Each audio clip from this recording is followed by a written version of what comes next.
Tu veux voir ce que ça fait de voyager dans un van des années 90? Allez, je t'emmène. Salut, moi c'est Laura, elle c'est Ima, et lui c'est Joseph. Un vieux Mercedes des années 90 qui nous amène à voyager, rencontrer et raconter. Dans cette série de vidéos, on te montre l'envers du décor de notre projet. Ici, tu retrouveras des tutos, des van tours, des FAQ et tout ce qui se passe derrière nos caméras. La vérité, c'est qu'on se brosse les dents sur un bout de route. En bref, les coulisses.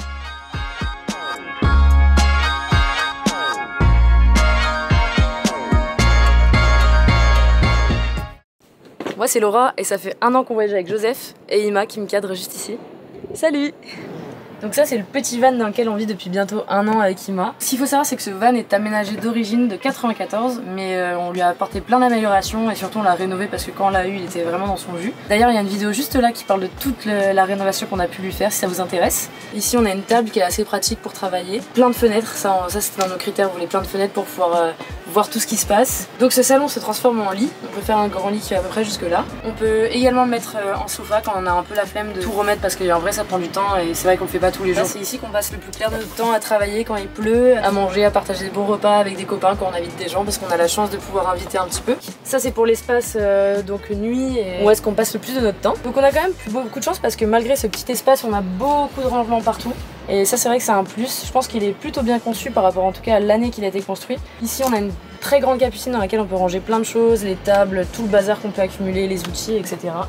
Ici on va avoir tous nos vêtements, donc pareil on essaye de limiter la quantité de vêtements qu'on a, qui sont bien remplis mais en même temps pour notre défense c'est quand même pour 1 an de voyage. On a des rangements un petit peu partout. Sous ce fauteuil on a aussi un énorme rangement dans lequel on range tout ce qui est couverture et tout ça parce que ça prend beaucoup de place. Sous ce fauteuil là on a notre cuve à eau de 60 litres. En vrai ça peut paraître peu mais nous pour le coup comme on n'a pas l'eau chaude en vrai on se douche assez régulièrement à l'extérieur sinon on a une douche solaire. 60 litres on tient à peu près moins d'une semaine. Concernant l'eau, nous on évite de la boire dans le sens où elle stagne donc on n'a pas les produits pour la nettoyer et elle est assez difficile d'accès. Nous on a 7 gourdes pour boire l'eau, on boit l'eau de la cuve, on n'a jamais été malade grâce à ce filtre. On sait pas à quel point c'est efficace mais pour le moment nous il nous est jamais arrivé donc en vrai c'est très sympa à avoir en voyage. Ensuite oui il faut quand même prendre en compte qu'on a au niveau des rénovations on a quand même refait toutes les peintures, aussi les housses.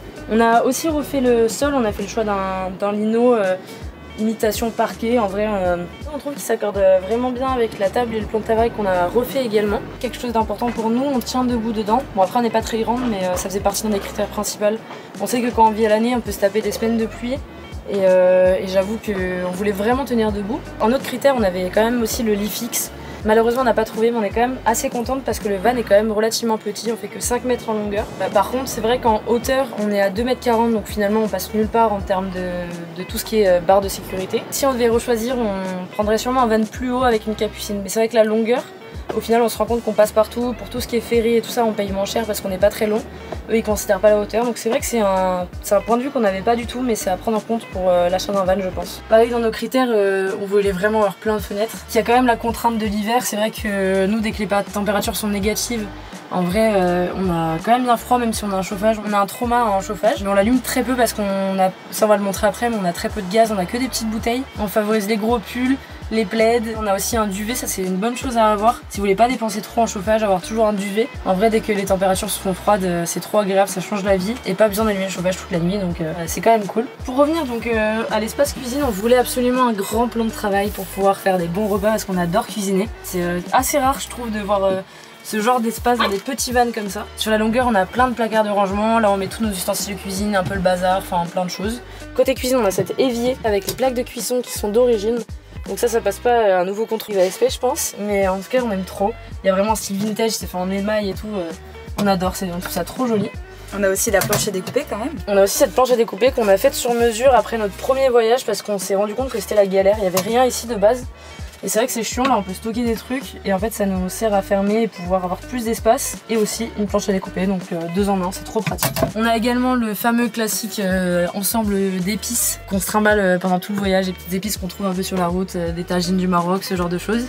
Et ce petit espace en vrai qui est d'origine, on trouve pas ça super utile mais c'est sympa pour ranger des petits trucs, on a réussi à caler ça donc on est contente. Et on a également intégré une petite prise en 220 volts ici. Donc on la branche avec une multi et voilà on peut brancher tous nos appareils électroniques. On a aussi donc ce placard là où on met tout ce qui est nourriture. Donc c'est souvent un peu blindé parce qu'on n'a pas trop de place. En termes de lumière de base, il y avait que de l'halogène en fait, c'était que des ampoules, donc on a mis des LED un peu partout, des petites lumières comme ça ici. Aussi, j'ai oublié de vous montrer, mais cet espace-là pour nous est super pratique. C'est quelque chose qu'on a fabriqué. En fait, de base ici, il y avait les lumières. Donc on a fabriqué ces petits plafonniers avec le même bois des plans de travail et on a intégré des petites prises USB ici. C'est super. Ici, on a un peu tout le tableau de bord. On va avoir la connexion avec notre solaire, sachant que le solaire, il n'était pas d'origine. On a également le niveau de notre cuve à eau. On a la fonction pour allumer la pompe et pour la batterie. Et on a également le panneau de contrôle pour allumer le chauffage, qui a un thermostat, donc c'est très pratique. En vrai, si on voulait le laisser allumer, on pourrait la nuit même le laisser sur 5 degrés. On a également un frigo Dometic qui est d'origine du van, donc qui date des années 90, qui fonctionne toujours. Le truc c'est que nous on le branche pas en 220, on peut le brancher que en 12 en roulant, ou sinon au gaz. Donc l'été c'est vrai qu'on fait tourner au gaz, on a fait le choix de le laisser éteindre l'hiver, on fait plutôt gaffe et puis on fait des courses assez régulièrement et en vrai ça le fait. Ça nous fait des bonnes économies en termes de gaz, après c'est un choix, je sais que il y a des personnes qui vont prioriser ça, nous pour le coup c'est pas quelque chose qui nous importe. On essaie de manger pas mal de fruits et légumes, donc plutôt des produits frais. Ouais, on essaie de favoriser les produits frais en voyage. On a quand même la chance dans ce petit espace d'avoir un espace salle de bain. On n'a pas l'eau chaude, donc c'est vrai que la douche on l'utilise quand même rarement à cette saison, parce que là on est en hiver. C'est super agréable de pouvoir se doucher, d'avoir l'intimité. Ça faisait pas partie de nos critères, mais elle était là et en vrai au final on est quand même bien content de l'avoir. Ça fait un espace en plus. On a aussi ce petit fil à linge pareil qu'on a installé à la fin de notre voyage, qu'on peut étendre un peu sur toute la longueur. Et ça c'est super pratique, pareil quand on voyage à l'année. En vrai on se retrouve souvent en hiver avec des fringues hyper trempées.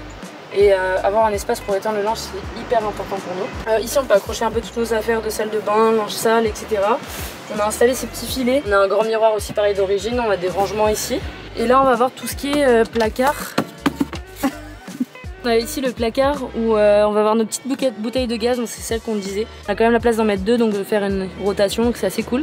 Celle-ci c'est celle qu'on a trouvée en Grèce, mais normalement on prend des camping gaz 907. On a aussi la pompe qui est juste rangée ici. Et on a une douche solaire ici, les petites douches de chez Decat. En vrai on s'en sert parce que c'est vrai que quand on trouve pas d'endroit pour prendre une douche chaude, au moins on peut se faire des douches chaudes à la casserole. Et voilà, ça prend un peu de temps mais ça permet de pas se geler quand il fait moins de 5 degrés dehors, et prendre une bonne douche chaude c'est quand même agréable. On arrive à la partie technique. Donc on n'est pas peu fiers de cet espace, dans le sens où s'il y a des électriciens qui regardent cette vidéo, je pense qu'ils vont se tirer un petit peu les cheveux, mais on a fait au mieux. Il faut savoir qu'on a très peu d'espace et que de base le véhicule était uniquement en 220 volts, donc les prises camping, ou avec l'alternateur en roulant. On a réussi à rentrer une batterie 220 ampères à l'intérieur de ce tout petit espace, au-dessus de la batterie moteur qui est juste ici. La batterie moteur est à l'arrière sur ce type de véhicule. Donc pareil, ça limitait un peu l'espace. On a aussi un convertisseur 220 volts. Si jamais ça vous intéresse d'avoir une vidéo complète sur l'électricité, dites-le nous en commentaire, ou même sur n'importe quel sujet du van. En vrai, nous, ça nous fait kiffer de faire des vidéos un peu plus simples comme ça. Si vous cherchez des équipements solaires, nous on est allé chez Solaris. En vrai, ils sont vraiment cool. On a un petit peu comparé toute la concurrence, c'était quasiment les moins chers. Et surtout, ils font un devis hyper personnalisé, ils sont hyper à l'écoute, ils ont un service client au top. D'ailleurs, on a un code promo de 5% qui s'affiche juste ici, pour vous si ça vous intéresse. En vrai, c'est pas du tout un partenariat rémunéré, on n'y gagne rien, mais on a réussi à négocier ça, si ça vous intéresse. Ça fait partie des choses qui coûtent le plus cher dans un van et c'est toujours cool d'avoir une petite remise. Et on finit cette visite par l'endroit dans lequel on passe le plus de temps, le poste de pilotage. On peut commencer par les performances du véhicule. On consomme à peu près 10 litres au 100. C'est pas le véhicule qui va le plus vite, je pense qu'on monte à 90-100 grand max en descente. Par contre c'est un vrai tracteur, il peut tracter 4,5 tonnes, je crois qu'on est à 2,8 tonnes à peu près. Donc voilà, il nous emmène vraiment partout, il grimpe des grosses montées. Sans difficulté en vrai, donc ça on est vraiment contente, on voulait quelque chose d'un peu hybride. On a aussi l'avantage des vieux véhicules d'avoir le moteur qui se situe ici, entre nous deux, à l'avant. Donc ça c'est très pratique, pourquoi? Pour bricoler, et aussi parce que le nez du coup est très plat, c'est pour ça qu'on fait que 5 mètres de long. C'est un peu moins cool, on l'a appris sur la route en termes de sécurité, s'ils font plus ça maintenant c'est pour les chocs frontaux. Mais en vrai bon on fait très attention à notre conduite et voilà, il n'y a pas de raison que ça se passe mal. C'est un vieux véhicule vintage comme nous on les aime. On est vraiment trop satisfaite, on l'a un petit peu pris par hasard, on a eu juste un coup de cœur en fait pour ce véhicule. On a aussi installé un rideau pour séparer les deux espaces entre nos deux voyages. Pareil, on trouve ça super pratique et en vrai au début on s'était dit que c'était pas forcément nécessaire. Mais c'est trop bien parce que quand on est sur un spot et qu'on n'a pas envie, parce qu'on a des pare-soleil là tout là pour se cacher, quand on n'a pas envie de tout mettre, on veut juste se changer ou voilà en rapide être un peu plus discret. Franchement c'est vraiment parfait, ça fait partie des choses pour moi qui sont hyper importantes. Qu'est-ce qu'on a à dire sur l'extérieur? Bah déjà il a un look qu'on adore. Aussi un point assez positif qu'on adore, c'est qu'il est plutôt haut, donc faut qu'on fasse gaffe parce qu'il y a le moteur qui ressort légèrement, mais on a une assez bonne garde au sol et ça pareil c'est super pratique parce qu'on adore se retrouver dans des spots naturels. C'est vrai que ça nous facilite bien les choses. C'est la fin de ce van tour, n'hésitez pas à nous dire ce que vous en avez pensé en commentaire et puis si vous avez d'autres questions sur le van, n'hésitez pas, on pourra faire des vidéos spécifiques. J'espère que cette vidéo vous a plu, n'hésitez pas à vous abonner pour soutenir notre projet et aller voir nos autres vidéos qui parlent de voyage et de notre aventure et de tout ce qu'on fait.